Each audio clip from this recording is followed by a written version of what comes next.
Chiefs wrapped up organized team activities last week, and it was an OTA period unlike any other. The team didn't work together because of the coronavirus, and we tried to determine what that means for the Super Bowl champions on SportsBeat KC with Chiefs beat writers Herbie Teope and Sam McDowell. It's Wednesday, June 24th, and I'm Blair Kerkhoff. Herbie posts several questions about the Chiefs for a story that appears on kansascity.com, and we elaborate on those and ask a few more. The final one might be the most important. It involves how the Chiefs and all NFL teams are going to navigate these uncharted waters. So here we go. Herbie and Sam are here. Guys, it is an odd time of year for the NFL. Not odd. I mean, it's the downtime for the NFL. The OTAs are finished. Training camp hasn't started, but the time has been made all the more strange by the conditions that we're in. We didn't see Andy Reid or the Chiefs. When was the last time we did see him? Was it the Super Bowl parade? When was the last time? The Combine. The Combine would have been the last time that you guys saw him. Yeah. So you guys went to the Combine. Was that late February? Yep, late February. Yeah. So I think I saw Tyrann Mathieu at the 101 Awards, and Andy Reid and some Chiefs were there as well. But that is the last time we have had eyeballs on the Chiefs, other than Zoom calls or hangouts or whatever. So I want to talk about that later, about what practicing, how the Chiefs and other NFL teams have gotten through the COVID months of the season. But first, I want to get to a story that's on kansascity.com right now that was penned by one Herbie Teope, and it is the unanswered questions of the Chiefs as they head into training camp.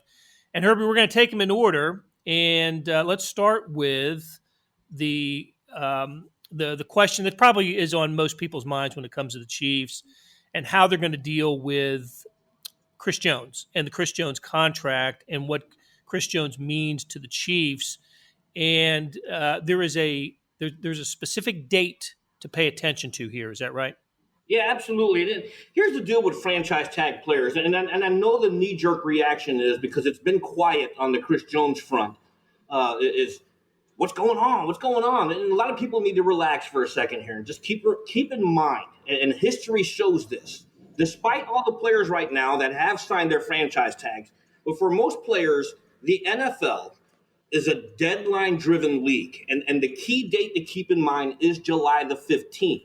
That's the league-wide suspense or deadline when teams have to have a long-term contract worked out with a player, and if it's not worked out, the next time they can even come to a table to discuss it is at the end of the year. The thing that comes into play here is with Chris Jones, he has the option to sign that franchise tag, which he doesn't necessarily have to do it by July the 15th, because some franchise players don't want to sign that tag then, because now all of a sudden they have to show up to training camp. And so July the 15th is the absolute day where everyone has to zero in on if the Chiefs can work out a long-term deal with him. If he signs the franchise tag, then that carries a $16.1 million price tag, which he will play. That's what he'll make this year if he signs the franchise tag. And Sam, would he be a happy camper playing under the franchise tag? You and I have been around for all of Chris Jones' career here, and look, he's been a terrific player. He's been a terrific teammate. He is obviously somebody the Chiefs would want to keep. But from a business standpoint, what's the possibility of seeing Chris Jones not in a Chief uniform after next season? Yeah, I mean, I think that this is kind of the final time in my eyes to work out that long-term deal.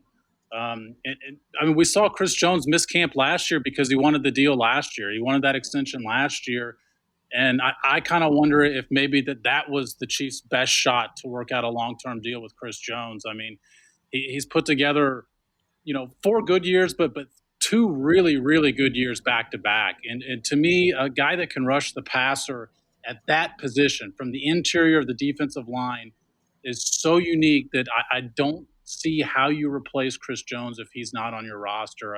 And there's other guys certainly at that position that I like that the Chiefs have, Derek Nottie is developing into a good player. Mike Pennell's had a really good season last year. He'll be back.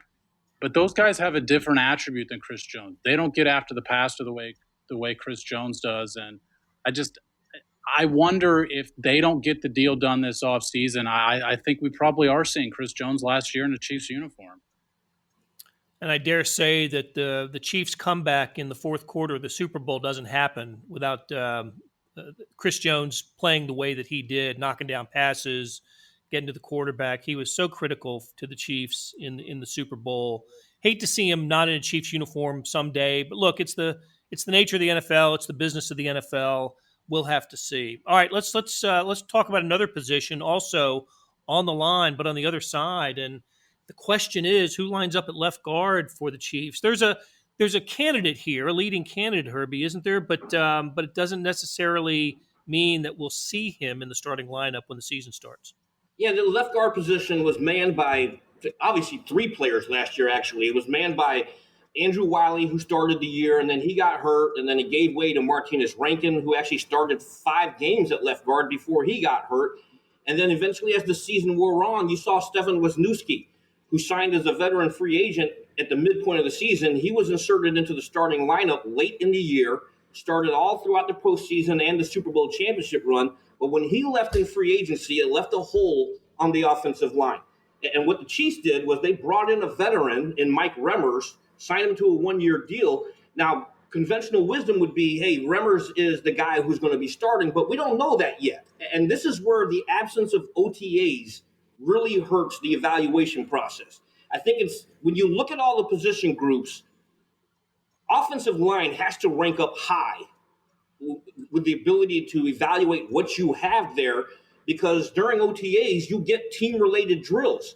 Now, what the Chiefs have been doing, as well as the rest of the NFL, is they're using virtual workouts, they're using virtual meetings, but it's not the same thing because you don't know how they're grasping the concepts, how they're grasping the blocking schemes. So if Remmers isn't the answer, I think they are covered with depth there with Andrew Wiley and Martinez Rankin. You can probably expect a battle royale in training camp when it happens, but Remmers is the guy I'm sure that they signed to replace Wisniewski. And Sam, they go ahead, Sam. Well, I think one other name in there that maybe Herbie didn't mention is I wonder if Lucas Niang could come in and compete at guard. Obviously they drafted him to be a tackle, and I think perhaps even be the tackle of the future, depending on what happens with Eric Fisher's contract after the season. But Brett Veach has said he's a guy that they think can compete to play right away. Now, what Herbie mentioned is even a bigger factor for Lucas Niang than the other guys, which is the absence of a mini camp and an off season for a rookie is just tremendous. They don't get to see these guys on field and evaluate them. So I think they're going to be a little bit more behind the 8 ball. Maybe that makes it a little bit more difficult for him to start at left guard right off the bat. But I think he's a name we're going to have to watch for in training camp. And that's a good point, Sam, because I think if anything, Remmers gives you that option where he is a veteran who they can plug and play based on his experience. And you're going to have to live with whether he's actually grasped the system. You can grow into that. But at the same time, would you trust a veteran on the left side, which is basically Patrick Mahomes' blind spot, or would you trust a rookie there? And I think the answer should be pretty obvious. You got to go with a veteran there.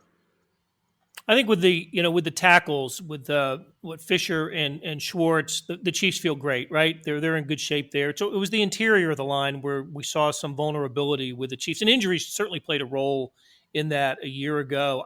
I barely remember Martinez Rankin starting, but he did. He started five consecutive games for the Chiefs because of the injuries, and it turns out that was that rough spot in the early to mid part of the schedule where they dropped a couple the Colts Texans game, Packers game, and but they got through it.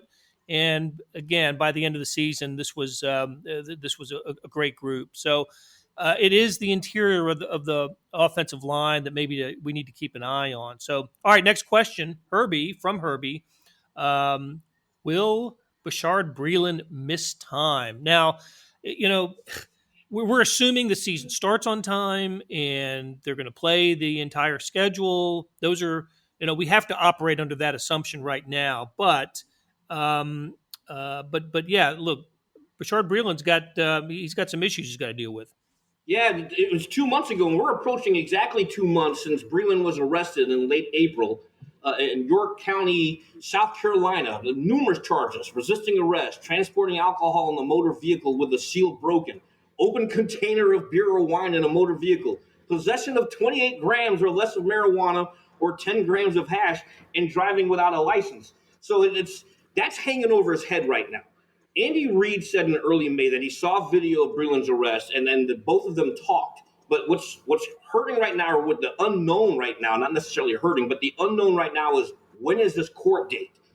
Andy Reid specifically mentioned also in that early May conference call that he's not going to rush to judgment. He's going to allow the legal process to work out. But there's a potential suspension hanging over his head right now, and that's the big unknown.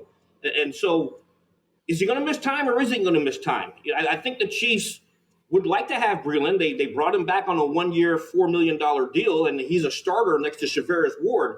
So you've got an issue here, and there's some question marks here. Is if Breland misses time, who is the next man up? Who is it, Sam? Rashad Fenton seems like a candidate. Yeah, I mean, I was actually going to ask Herbie if he listed these questions in order today, because Chris Jones for sure is the top question right now. But for me, this is number 2, because they don't have an obvious backup for Bashad Breeland. And Breeland had, I think, an underrated season last year. And Charvarius Ward is developing, I think, into a potential superstar at cornerback. But beyond that, if Breeland's out, then who plays? I mean, Rashad Fenton, I thought, was good in flashes last year. But, in the slot a lot. And I thought maybe he was the guy that made sense for the slot. But if you're missing Breeland, all of a sudden you've lost Bashad Breeland and Kendall Fuller from last year's team. And then I don't know that there's an obvious next man up. Yeah, they got a couple guys out of the draft with L'Jarius Sneed and Bo Peep Keys, and they added Antonio Hamilton. But there's a common thing in all three of those guys, which is they don't have a lot of NFL experience and a lot of snaps at cornerback. So to me, that's a huge question mark for the Chiefs. Now, the other hand is when you're a Super Bowl contending team, you can make it through a month without one of your guys, because you're looking at towards the end of the season and the roster you feel like you're going to have for the playoffs, not the roster you're going to have in August and September. Okay, guys, let's go ahead. Go ahead, Herbie. Yeah, that's a fantastic point from Sam there. If let's say, for example, if he does miss the first 4 games of the year, if the NFL imposes a 4-game suspension, you've got the Texans, Chargers, Ravens, and Patriots. Texans, obviously, they no longer have DeAndre Hopkins. I don't know what the heck they were thinking. The Chargers, going through a new quarterback situation. The Patriots without Tom Brady. So obviously the biggest concern that you're facing right now are the Baltimore Ravens. And I think given the scenarios with the other 3 teams, with we don't know what's going on with the wide receivers. We don't know how their quarterback situation is going to play out. So if you can afford to lose if you can afford to lose Breeland, you can do it in the first 4 games. Okay, guys, let's stop here, take a little break, and when we come back, there's a couple more questions we need to get to. Hey, it's Blair. We have a special subscription offer for SportsBeat KC listeners, unlimited digital access to the Kansas City Star's award-winning sports coverage. Sign up now for 1 year of Sports Pass for access to all the sports news, features, and columns presented on the kansascity.com site, and it's only $30. That's a 40% savings off our regular rate. Your subscription will automatically renew after the initial term at $50 unless you tell us to cancel. Your subscription helps support the sports coverage of kansascity.com and the Kansas City Star, and that support has never been more important. Please visit kansascity.com/SportsBeatKC offer to get this special offer. And as always, thanks for listening. Okay, we're back with Herbie Teope and Sam McDowell, beat writers, Chiefs beat writers for the Kansas City Star. And guys, let's pick it up with another question. And this is the first time that the Chiefs have had to address this position in, 15 years of Dustin Colquitt? A long dang time, right? Even before SportsBeat KC started, that's how long it's been. So they're out of punter. They don't have a punter. I don't know if I was shocked by the release of Dustin Colquitt. I think we all in the back of our minds knew it was a possibility. But when when you lose a player who has been around as long as he has, who's been as successful as he has, who's been as ingrained in the community as Dustin Colquitt had, it was just when you saw the release, it was just a, oh my gosh moment. But he's done. There's going to be competition. And Herbie, take us through the candidates for this and the importance of the position just beyond punting.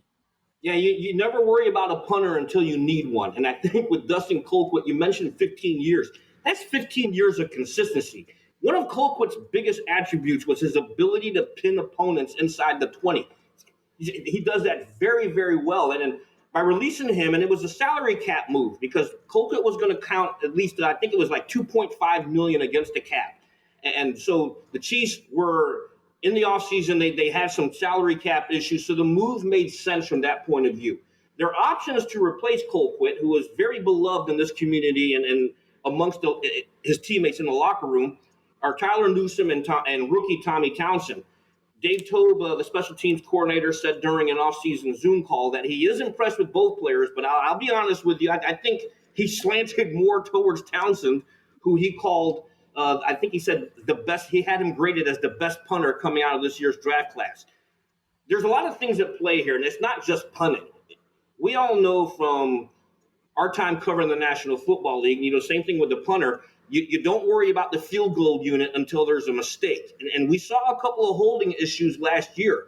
And so the Chiefs are going to be breaking in a new holder. Whoever replaces Colquitt will be the holder on field goal units.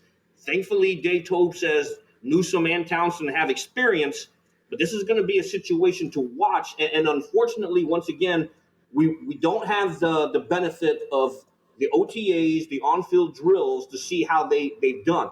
Tobe said that he is receiving video from these guys because they're working out with James Winchester and the Harrison Butker, but that's not necessarily passing the eye test when you're actually getting to see the workout in person. Yeah, I wonder how many other beat writers across the country are listing their punter situation as one of the 5 things to watch going into training camp. But that shows you just the kind of presence Dustin Colquitt had in Kansas City.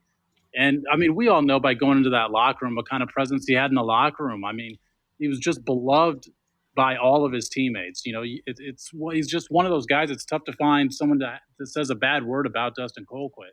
But for the competition, I completely agree with Herbie. I thought that Dave Tobe sort of tipped his hand a little bit, that I think Tommy Townsend is going to be the leader in the clubhouse, kid out of Florida, brother plays in the NFL. So I think he's probably going to be the guy. And to echo something else he said, I mean, the thing I think we're all going to be looking for more than anything is field goals. I mean, Harrison Butker talked about how much, that Dustin Colquitt was kind of like his caddy. A couple of times pregame when Butker's field goals weren't going right, Colquitt was the guy that figured out what wasn't going right. And yeah, hey, maybe if I tilt the ball a little bit this way, that this will make the difference. So that's probably, I think, the biggest storyline with that situation.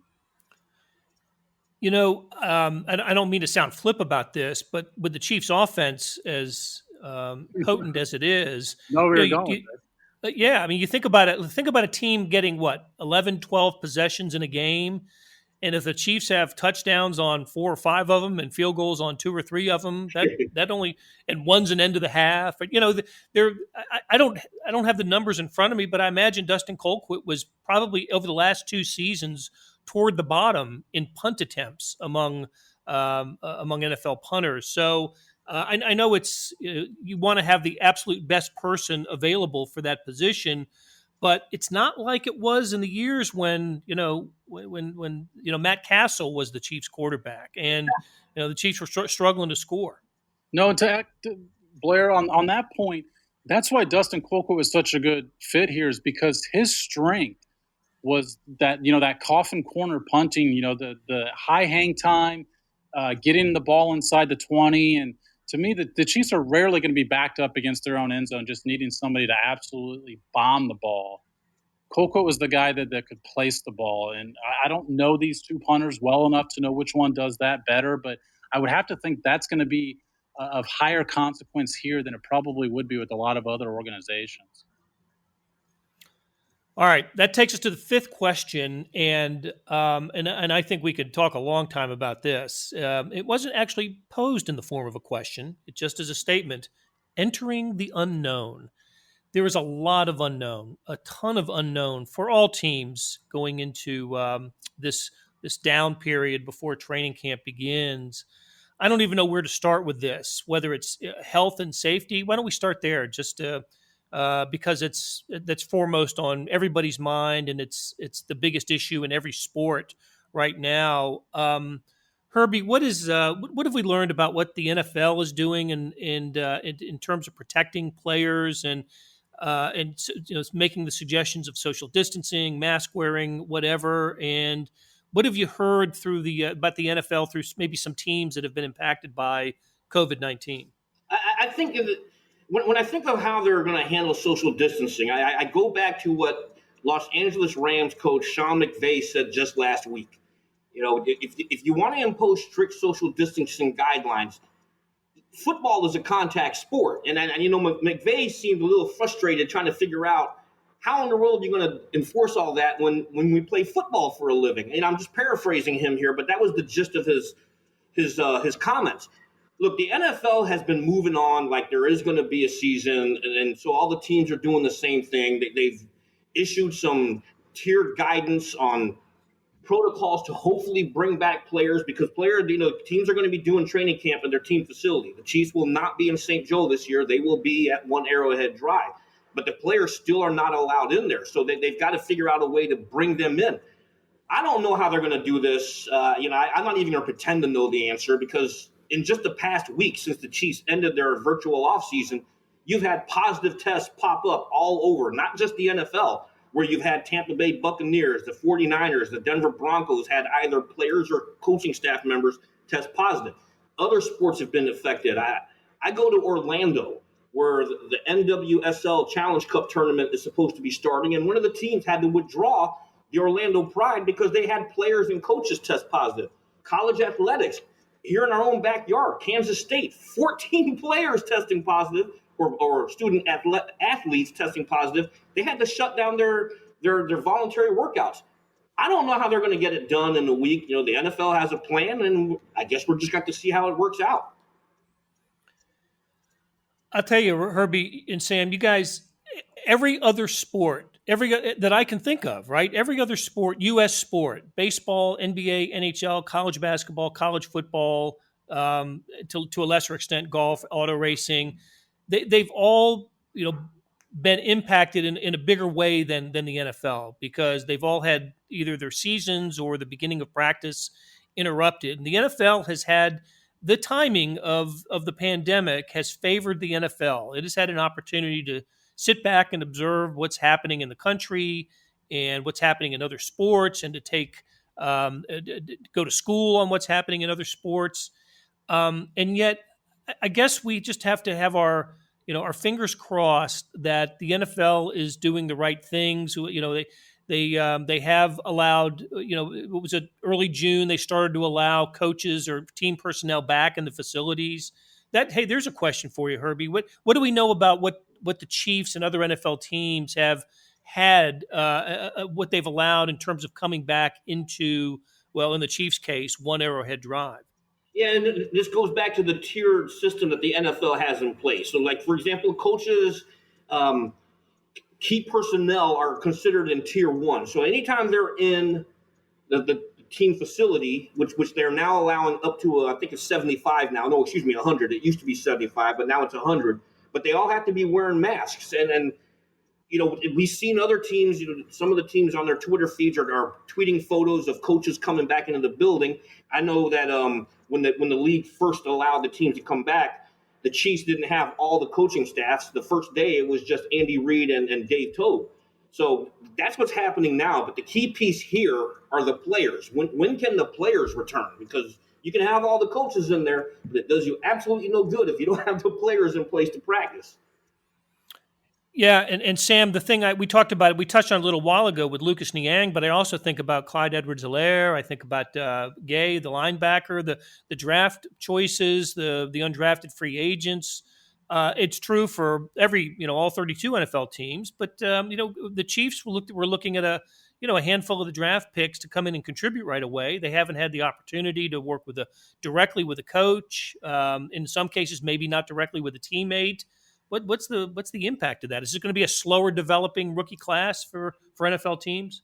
Yeah, I mean, for sure, right? I mean, when these guys can't actually be evaluated on the field, I think they're going to be at a little bit of a disadvantage when they're trying to fight for spots, even. But to me, I mean, there's like you mentioned, but there's a lot of thoughts on what's going on right now with COVID-19 and sports. But two major things stand out with me with the NFL, and the first is the fact that all these other teams that you and Herbie mentioned, I mean, here locally, Kansas State. I mean, we've had so many sports athletes affected by this, but that's before the NFL season. A lot of these other teams are trying to get in season. When Herbie mentioned soccer, and I think we all would have lost a lot of money betting against Herbie ever mentioning soccer on this podcast, but all these other sports are going through it. And I think the NFL can sit back and wait and say, let's see what happens. So far, all these athletes that we've heard about over the past couple of weeks are not being hospitalized. We haven't heard of deaths.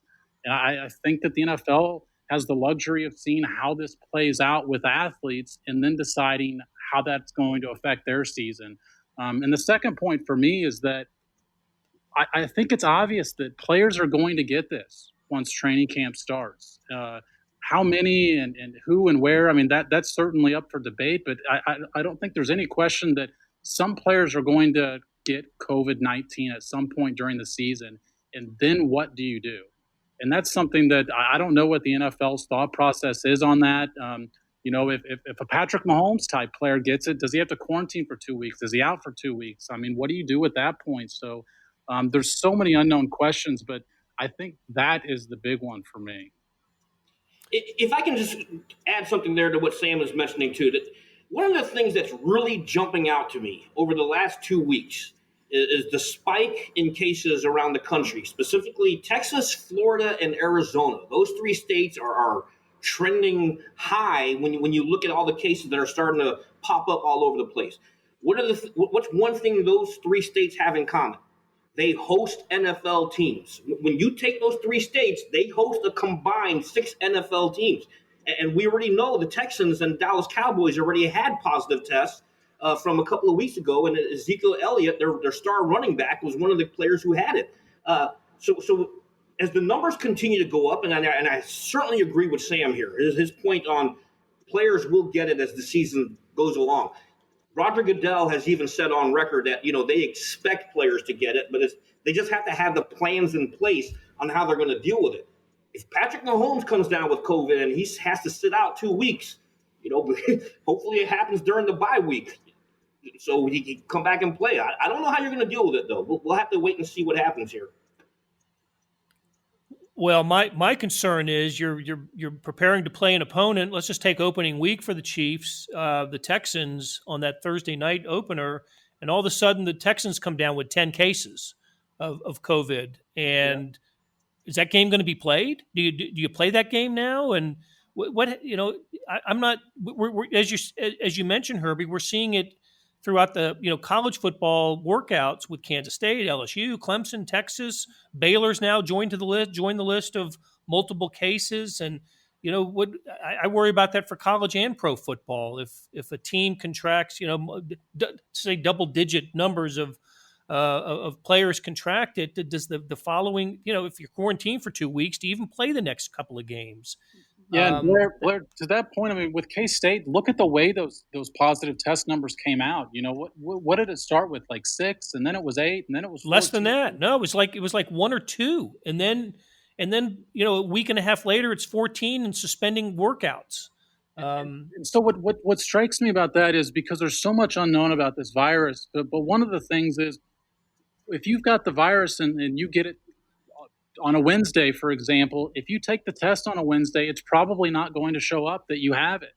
And so the scenario that you mentioned, if 10 players on one team, and use the Texans as an example, contract it, just because everybody else tests negative doesn't mean they don't currently have the virus. They might not test positive for 2 or 3 days. That's how this testing works. So would it really be safe to allow the rest of the Texans to go out and play against another team and potentially expose that entire team? And those are questions that I know the NFL is thinking about, and I don't know exactly what their plan is, but I just get the feeling in my mind that they're going to try and play this season one way or another.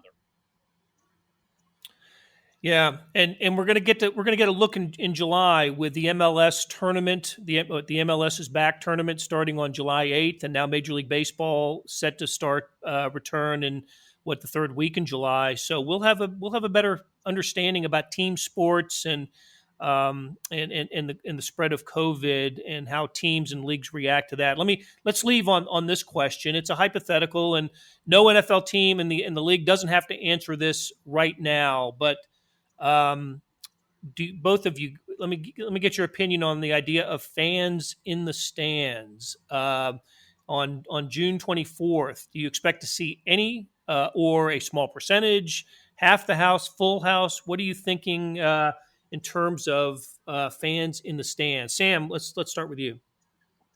I can't figure out how the logistics work, and I've certainly heard certain things about filling it half full, a third full, maybe letting some season ticket holders have games 1, 3, 5, and 7. The other have 2, 4, 6, and 8. But I can't figure out the logistics of how it works. You're still, whether you're spread out in the stands or not, there's still so many facilities inside that stadium that you're still sharing, whether it be bathrooms, water fountains, concessions, things like that. That I can't figure out the logistics of having fans in the stands. I know that's the money generator, but for public health and safety, it doesn't make sense to me, especially when, again, we've talked about there being so much unknown, and one of those unknowns is what's the virus going to look like when the weather gets cold once again? Are we going to see another surge? And I would just hate to be blindsided by another surge and then find out that 75,000 people were convened in one place in Kansas City.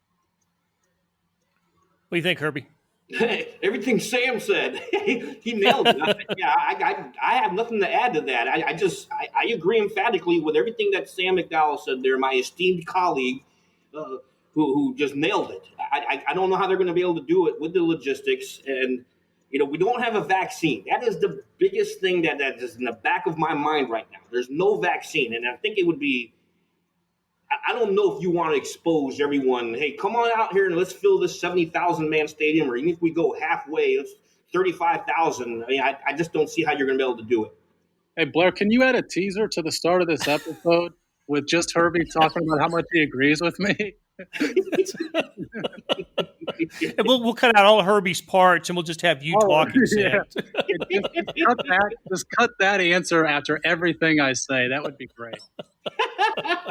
All right, guys. Well, the Chiefs are off until training camp begins, but Herbie and Sam are not. We'll be checking in with you guys throughout the next few weeks. Appreciate you spending some time with me today. Thanks for having me, Blair. That will do it for today. Thanks to our production staff of Derek Donovan, Savannah Smith, Randy Mason, Beth Welsh, Jeff Rosen, and Chris Fickett. A tip of the cap to Herbie Teope and Sam McDowell for talking Chiefs and the NFL. Links to stories about the Chiefs can be found in the show notes and always on the Red Zone Extra app. Hey, earlier in the episode, you heard me talk about the Sports Pass offer. It still stands, still a good one. $30 for a year's worth of sports coverage, and that includes the Sports Extra on the e-edition. Here's an even better offer. Buy the entire Kansas City Star product. News, sports, features, commentary, analysis, the whole thing. You get all the stories written by my talented colleagues, plus extra news, sports, and business coverage. The details can be found at account.kansascity.com/subscribe. That's account.kansascity.com/subscribe. And whether it's the Sports Pass or the full subscription, you're getting and supporting the best sports and news coverage in Kansas City and helping us produce programs like SportsBeat KC. Hey, let me leave you with a programming note. On Thursday, the Star is hosting an online forum called Race in Sports. The panel includes Chief Safety Tyrann Mathieu, Royals General Manager Dayton Moore, Negro Leagues Baseball Museum President Bob Kendrick, college basketball coaches Konzo Martin of Missouri and Bill Self of Kansas, and Kansas State basketball player Christiana Carr, who helped organize protest marches.